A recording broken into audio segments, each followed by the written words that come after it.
Welcome to Small Biz Life, episode 72, Keeping Your Dreams and Goals Alive.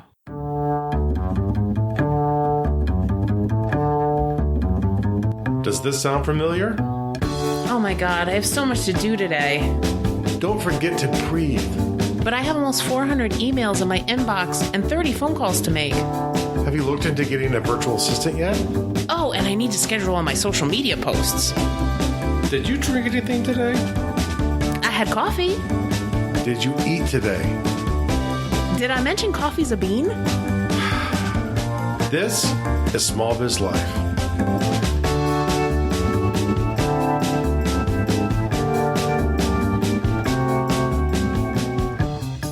Hey guys, welcome to Small Biz Life. If you're a returning listener, thank you so much for being with us again this week.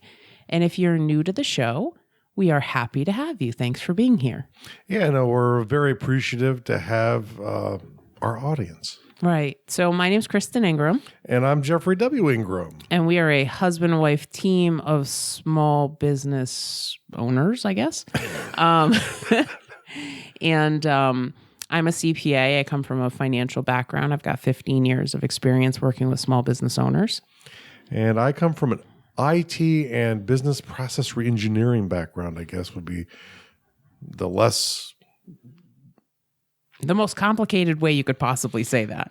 Well, it's actually, I don't know if that would be worse than saying I had an industrial engineering background as well, too. I don't know what's more complicated to say. You use technology to make businesses run more efficiently. Wow. That sounds awesome. I can't wait to do more of that. that sounds like way more like, exciting. Yeah. So, as small business owners, we know your struggles, right? We've been there. We've done that. We've probably lived your struggles. Yes. Or are living your struggles. Right. And, throughout the years, I've helped other small businesses, with their struggles. So, the point of the show is to help you run your business better, to help you get back some of your life. Mm-hmm. Yeah. That's why we call Small Biz Life. Really, it's the way I like to think about it is we like to help you dream big. And then we help you deal with those small, annoying things that creep in and overtake and destroy small businesses. And in the interim, sort of think smart. Right, exactly. So, in this episode, it was interesting because before we started recording, I asked Jeff to do some research on on New Year's resolutions, since this episode is going to drop at the very end of January. Mm-hmm. And so I'm like, oh, this is probably around the time that people who have made goals and resolutions have dropped them. Well, actually, I was kind of shocked. According to a 2012 survey in Britain's Daily Mail, January 10th was the day that most people had given up on their goals for the year. And they'd either outright given up or had little faith that they would do it. Wow. And 6 in 10 said that they had the same resolution as they had last year. Yeah. And it shows the cycle that we sometimes get stuck in when we're trying to set goals or resolutions for ourselves. And a lot of times I think we get the same bad advice, and where I have nothing against the advice. And if you're really self-disciplined, it's not bad advice to have smart goals and to think realistically. But the problem is, if your goal is to lose 20 pounds and to keep it off, when it's not audacious, when it's not an awesome, thriving goal that you wish you could be that someday and go, you know what, I might never get there, but I could. Right. Well, and I think one of the problems we have is that when we're really excited that, the calendar's turning over, it's a new year, it's a fresh start, and we don't put systems in place to hold ourselves accountable for, reaching that goal. And we don't tie those smaller goals to a bigger aspiration. Yeah. So if you want to lose 20 pounds, why do you want to lose 20 pounds? And for most people saying, oh, because I'll be healthier is not an emotional thing. It's the rational thing. You know, if I weigh 240 pounds and I lose 30 or 40 pounds, that's probably good for me. Mm-hmm. And there's a rational thing to go, yes, I would be healthier if I lost 30 or 40 pounds. The problem is, whereas humans, we like to think of ourselves as highly rational beings, oftentimes we use confirmation bias and all of these other things in our lives to rationalize ourselves out of being rational. Right. And, you know, the way that I kind of look at it, like, especially with health goals is, you know, one of our big goals is to travel more. Mm-hmm. And, you know, we've gone on cruises where, you know, on excursion day, you're walking 20,000 steps in that day. Mm-hmm. And, you are wiped. Yeah. Right. You're wiped. You're done. Like the next day, you're kind of like, I don't know. You know, good. Tomorrow's the day at sea. So I'm just going to, like, you know, sleep. And, you know, so one of the ways that I was kind of thinking about is like, I want the energy that, you know, when we're going on a cruise that's back to back to back days, mm-hmm. you know, that I feel awesome at the end of those days because I've got the stamina to get through, you know, 60,000 steps in 3 days. Well, the thing too, you know, I think is when I think about the cruises, you know, you have this huge area of activity. You eat horribly because there's so much good food and you've already paid for it. So you might as well chow down. And you get home, you're like, I probably gained 30 pounds. You're like, no, I lost 5. Yeah. And don't get me wrong. When I go on cruises, I do sometimes think about what I'm choosing. But you know what? I'm not going to skimp. I'm not going to go short on serving size of anything. Mm-hmm. If it's a giant chocolate cake and that's what I want, I'm going to eat it. You know, if it's a giant steak, I'm going to eat at least what I can of it. So, you know, the thing is, it's very easy to really eat bad and a lot of food on these cruises. But on both cruises we went on, we lost weight. Yeah. Yeah, and that's because we did so much physical activity. Yeah. You know, when we go on cruises, you know, typically, you know, we don't do a lot of like sit on the beach kind of excursions. We go on, you know, let's go hiking in Mayan ruins. Let's go, you know, we went snorkeling one day. You know, but that's the thing is like... We did a lap around the Gulf of Mexico that day, I believe. Oh my God, that was a lot of swimming. I didn't realize we were going to do that much swimming that day. And I'm not like the best swimmer in the whole world either. Neither one of us are, yeah. So, you know, that was kind of like, oh my God, I'm so tired. But, you know, kind of putting, you know, these systems in place and being healthier, like that's why we want to do it, right? So we can better enjoy that time. And so, you know, when I had a day last week when we recorded the webinar where YouTube Live decided to crap out on us. But we recovered. We went to Facebook. We went to the Facebook group. We did Facebook Live. It was cool. And we totally appreciate everybody who came over, right, into Facebook Live. And we had a lot of fun. And was either most of everyone or maybe everyone who was actually in the webinar. Some watched us at both when the webinar video and audio came back on. They're kind of joking with me in the webinar software. Like, I can see your orange shirt. And like, oh, wow. But so that was a really stressful day. And once we'd finally re-recorded the content and posted it up, a little past bedtime. It was a little past bedtime and I still needed like 3,500 steps. Mm-hmm. And I thought, I really don't want to do this. Today could be the day. And, at that point I was over 35 days straight. And I thought, you know what?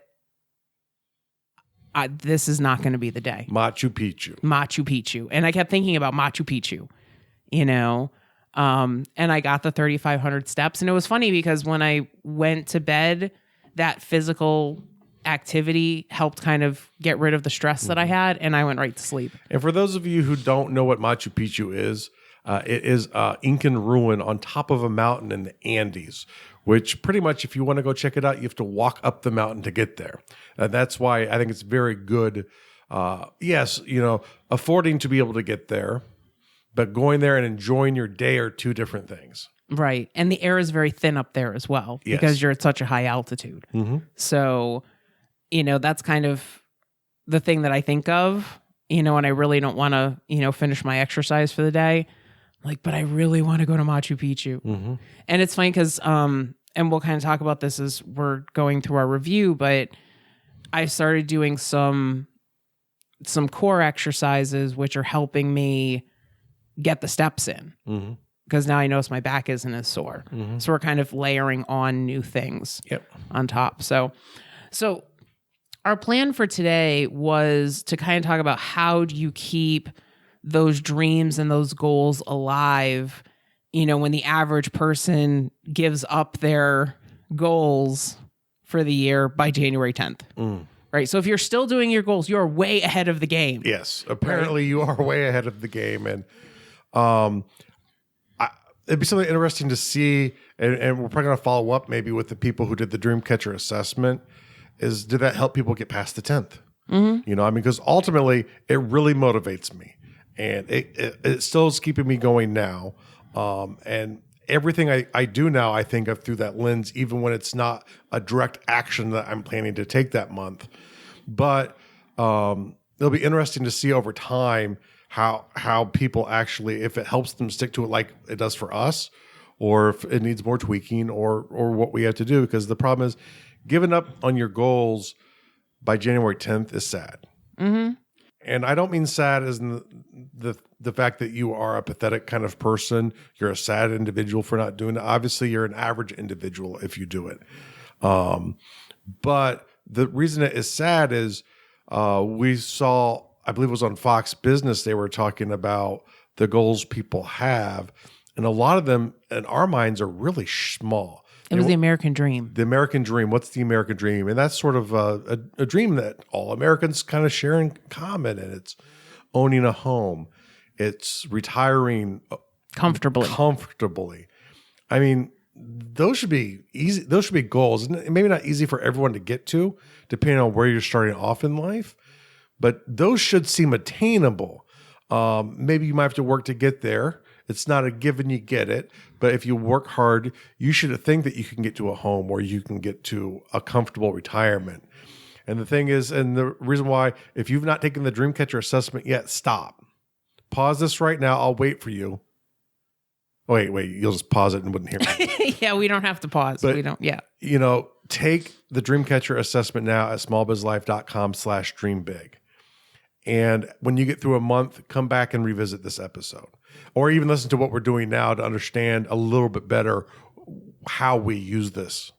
Yeah. But I think, when I heard that, I think it kind of reiterated what we're doing with the Dreamcatcher assessment, because I think, all over the world, Americans are known for dreaming big. And I think that we've lost that. When I heard that, 88% of people thought that the American dream was retiring comfortably, that made me really sad, because, okay, so the dream is to work hard your whole life and put away money so that you don't have to work anymore. And I can understand not wanting to work if that's not high in your priority list, but why not, retire filthy rich? Yeah. Have that private jet if you want to go travel. Because what are you going to do if you retire and comfortably? You can maybe travel a little bit here and there, do some day trips. But what does that mean? I mean, to me, that's think as big as possible. Because, maybe if you're dreaming to retire Bill Gates rich and you really fall short, you end up comfortable, you're probably not going to have a bad life. Well, and that's the thing. It's like, I'm even thinking more like, okay, so if you're in your 30s and your goal is to retire comfortably, then what are the next 35 years going to look like? Yeah. You know what I mean? Because if that's the goal, are you going to surrender your life now to be there, or what is that? Yeah. Yeah. So, that's kind of why I like the Dreamcatcher assessment, is because there are things that I'm working on now. It's not just in, I'm 37, so I'm not thinking, okay, in 30 years, I want to be here. Yeah. The thing that we don't want for people is to end up like Jeff's coworker. So, Jeff worked with this guy, happily married, who was really a company guy. And for his family. For his family. And so he didn't take a lot of vacation. You know, he promised his wife that, you know, when they retired, their retirement was going to be amazing. They were going to go to all those places that they'd always dreamed of going. You know, he was going to take her everywhere she wanted to go because while she was, you know, she's at home waiting for him to retire. And so the week that he was set to retire, their dreams were crushed because she passed away. And I would imagine that the guilt that he had for, you know, always saying, don't worry, honey, we'll do this later. We'll do this later. Mm-hmm. And she wasn't there for them to be able to do that together. And he even retired early. Mm-hmm. So don't think retiring early will help you escape not living today. Yeah, don't be that guy. You know, and that's why a woman. Right. You know, that's why we are so passionate about getting you involved in your dreams today and working towards them today. Yeah. Because we don't know what tomorrow is going to look like. And trust me, one of the things that sort of started changing both of us was this happened before Kristen got cancer. Yeah. And trust me, one of my dominant thoughts was, what if I was just that guy? And, you know, at the time we were both I was in my 30s, you were still in your 20s, later 20s, but still in your 20s. And that was a scary thought that maybe I had just become that guy. I'm glad you didn't become that guy. Me too. Yeah. But, and I think that really hit home for both of us, you know, after I recovered that, you know, yes, while we're going to be sensible and we're going to pay down our debt and we're going to do what we need to do. Save for retirement. Yes. You know, but, you know, we went to Italy in the middle of paying off our debt. You know, we saved up money and we went to Italy for our 10-year anniversary. Mm-hmm. You know, after we paid off our debt, we went to Bermuda. We've been to Mexico and Belize and Honduras. You know, we've been all over the country. But we didn't want to wait. No. Because we really didn't know. And one of the reasons I actually left my job, a comfortable job, to get to where I am now, just focus more on the business to try and make money and make that become a blow-away success so Kristen can come join that company too, is to actually give us more flexibility. Right. Even if, you know, we fall short of our goals of having multiple $1 million brands, and not so much that we care about the $1 million brands, but it's the money to go travel to educate people at conferences, the money to go travel to educate ourselves, to enjoy life together. Unfortunately, needs money. But, you know, even if we fall short of where we're trying to go, but maybe we're still both working at it, maybe even only at the same level we are now, maybe not quite at the same level of income that we had last year, we'll have a much better life. Right. Exactly. So, you know, if you've done the Dreamcatcher assessment or you've done goals in some other manner, right? This is the time that you need to be looking at those goals or looking at your dreams again and putting together your plan for February. So now we're going to get into the business side of this episode. Yes, we've been very lifey so far. We've been very lifey so far, but we're going to sit here and look at it, and you're going to see sort of the strategy, you know, how hard we're going to beat each other up for falling a little short or maybe not. But, you know, the thing is, we want stuff that drives us forward towards our dream life. And you know what? If I achieved all this, I won the Powerball tomorrow and I got a hand waved over me and I had perfect health, I would change my goals. Mm-hmm. Because I'm a big believer that part of living is using your mind, using your body, using your emotion to keep pushing them. Because I think when we stop doing that, that's when life's over. You know, whether or not I'm sitting on a beach, who cares? You know, I mean, gee, that might be fun for a few months, but, you know, I have a feeling that if I get there, that's when my life starts winding down. And, you know, I plan to work in my own way, to play in my own way, do all of these things until I'm taken away from this world, which is hopefully a long time from now, because I plan to have a lot of fun. Yes, and we always have a lot of fun anyways. So, you know, you should have the last page of the Dreamcatcher assessment. And if you signed up for this previously, you should have gotten an email the next day so that you can reaccess this. If you don't have that email, you can go back to smallbizlife.com/dreambig and just put in your email address again, and it'll shoot you back to that page. Yeah. Or worst case, if you're having struggle finding it, go to like the Facebook page, or go to the Facebook group. And the Facebook group is facebook.com/groups/smallbizlife. Smallbizlife. I'm sorry, I was thinking of my other group. And you message us through there, and we'll send you the link if you can't figure out how to access it again. But it's very important. I have this file electronically on my computer. I saved it so I can't handwrite mine out and read them. So, and you can also email support@smallbizlife.com. So, there's lots of different ways that will help you, get back into it again. But, what you should do is hopefully you kept, I only kept like the written pages. But if you go back in, you can reprint the last page 13. And that's the page, that's like what we call the contract page. Yeah. And that's really what we're reviewing monthly. We're not planning to go through the entire process every month or every day. If we had a major life circumstance to say, we won the Powerball or the Mega Millions, or we had this rich uncle that we didn't know about who died and decided to make us multi-billionaires. Or 1 million people signed up for Small Biz HQ. Or 1 million people signed up for Small Biz HQ, and the financial situation rapidly changed, we would probably revisit it at that point. But without major life changes happening, annually is probably a good way to do it. Part of your December. Right. And I think, the only time I disagree with what you said is if you really struggled with an area of this, or if you blew an area away.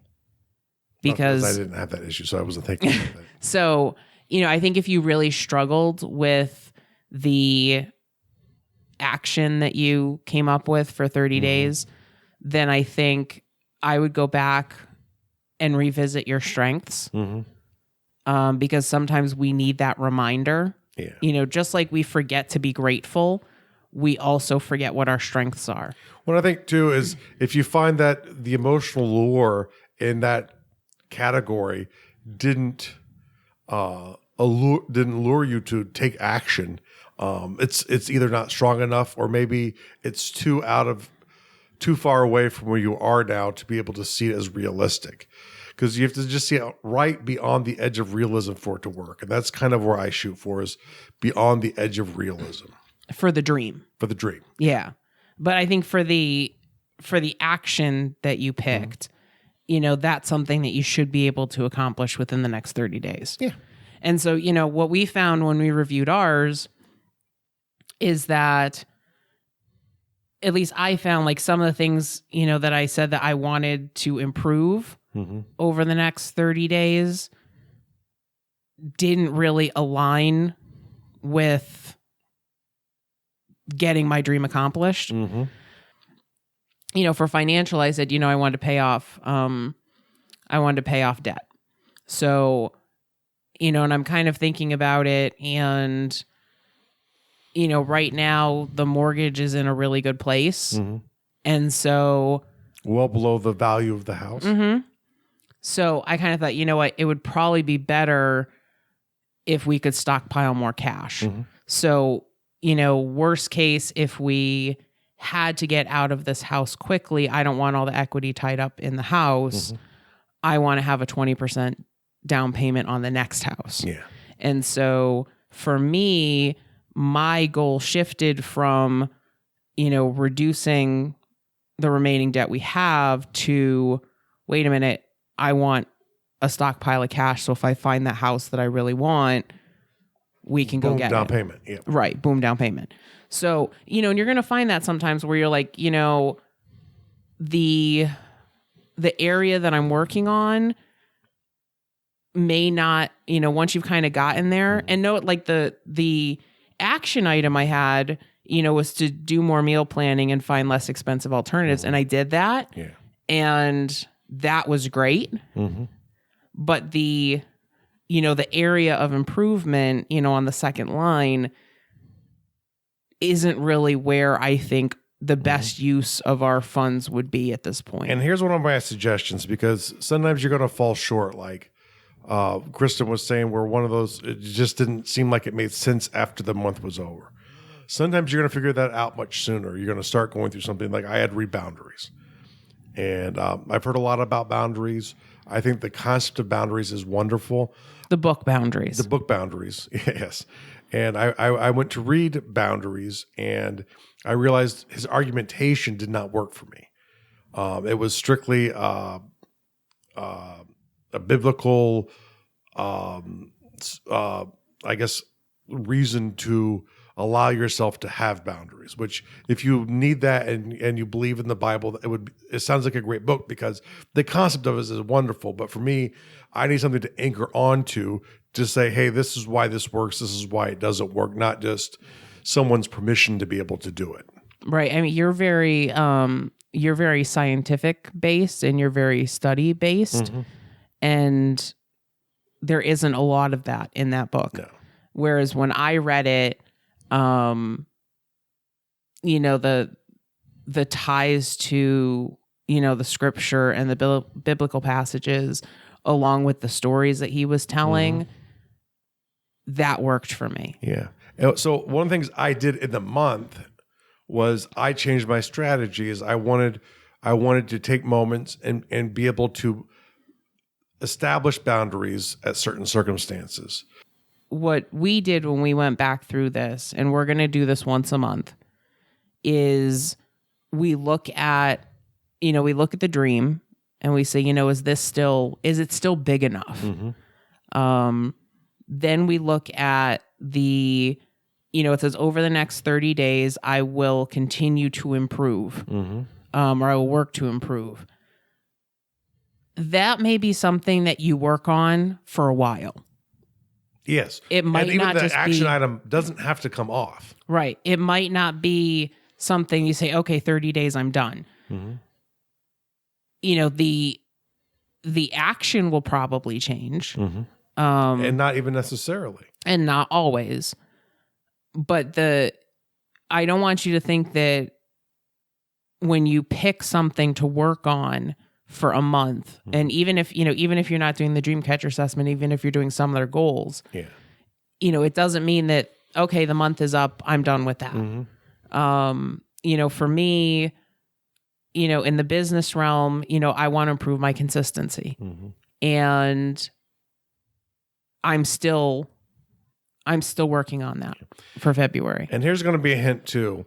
Your January Dreamcatcher assessment with your actions and what you're working on, don't get rid of that.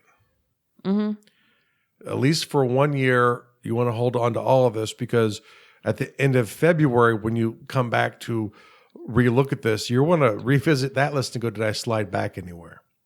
Especially, I think a lot of times areas we're trying to improve in are on consistency. Like maybe I eat healthy sometimes, but I want to eat healthy more, and I do it for a month, and then once I go away from that, I stop.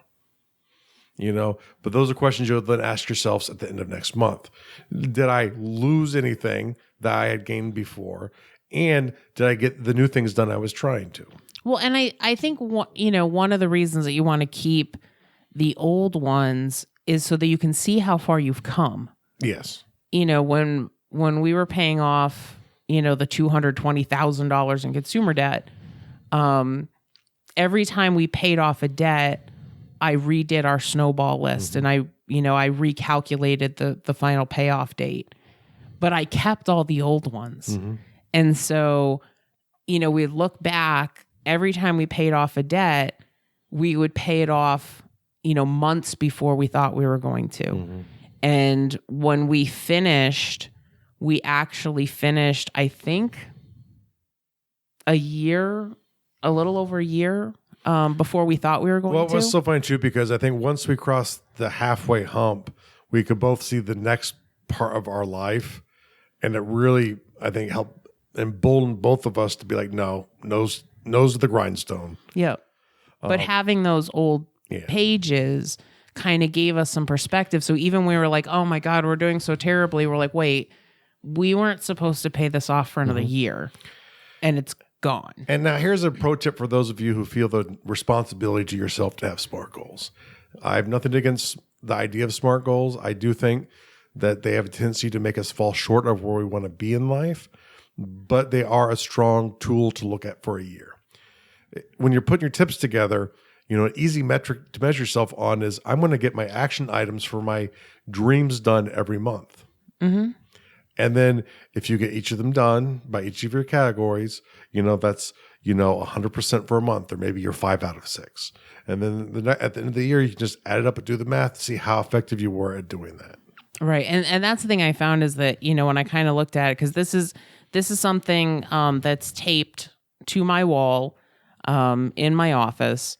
And, I look at it every day. Mm-hmm. And so, so I was sitting there, I'm like, okay, did I create my action plan? Did I do my meal plan? The water I'm doing really terrible with. I'm doing really terrible at drinking water. This is something I've struggled with my entire life. I get really busy and I don't hydrate. So this is one of those action items that is moving on to next month. Mm-hmm. And I'm trying to find new strategies. And if you have tips for this, I'm drinking really well in the morning.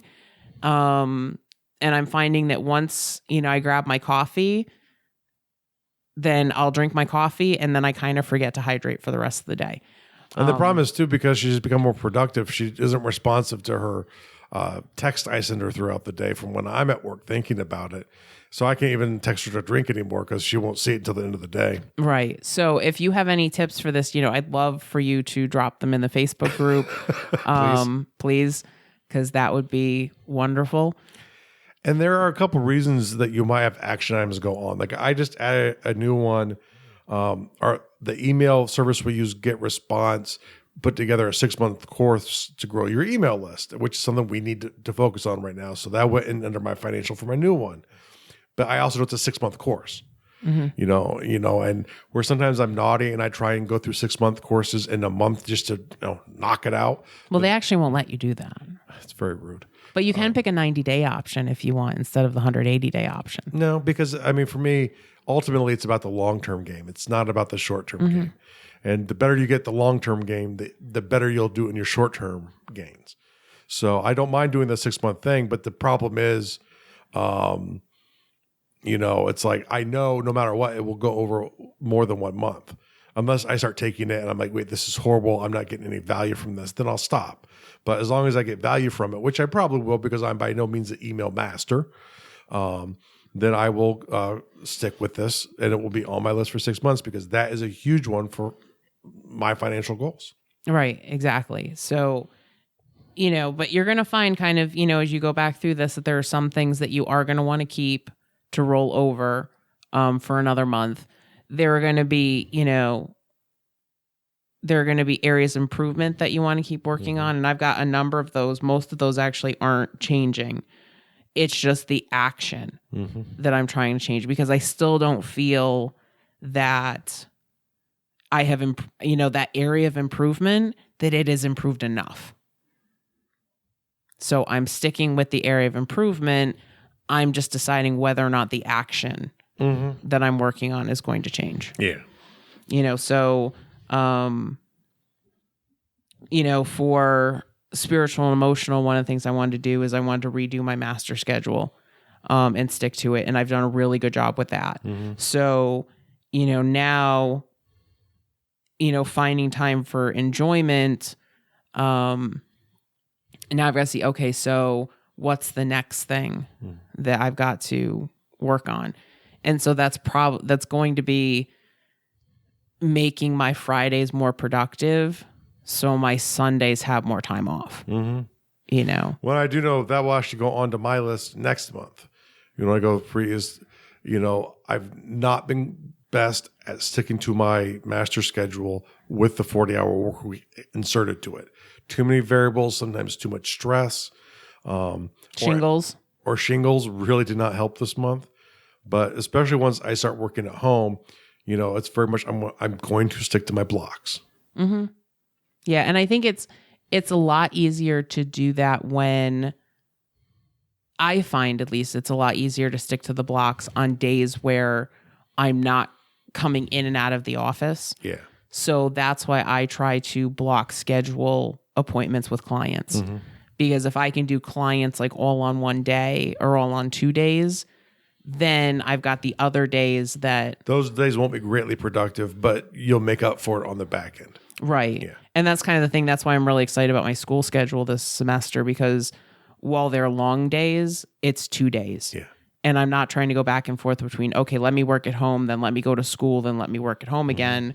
It's just school. Yeah. And once again, if you're really struggling with any of these areas, contact us. We'll help you as we can. I do think this episode will drop out right before the end of January. So most of the content that you'll get with the Time Mastery course we give away for free and with the first months of content, which will be sitting there waiting for you in Small Biz HQ. In Small Biz HQ. Both of those things will really help you get going and getting better at reaching action items. So I'd really say, invest a little bit in yourself. It's $29. If you get it by the end of the month, you'll get the course for free, plus over 229 minutes of video content where we get to go actually in depth on how to do stuff. Where here we don't have the time to do that. And, if you email us, we'll answer your question the best we can, but it's in the limited time we have to respond to that kind of stuff. So if you're not a member. Yeah, members, you're paying for that kind of stuff. So please go. So if you want to check it out, this offer ends at the end of January. You can go to smallbizlife.com/HQ. And you'll save $20 a month for the life of your membership. Yep. But that ends at the end of January. So thank you so much for being with us again this week, and we'll see you next time. This was Small Biz Life.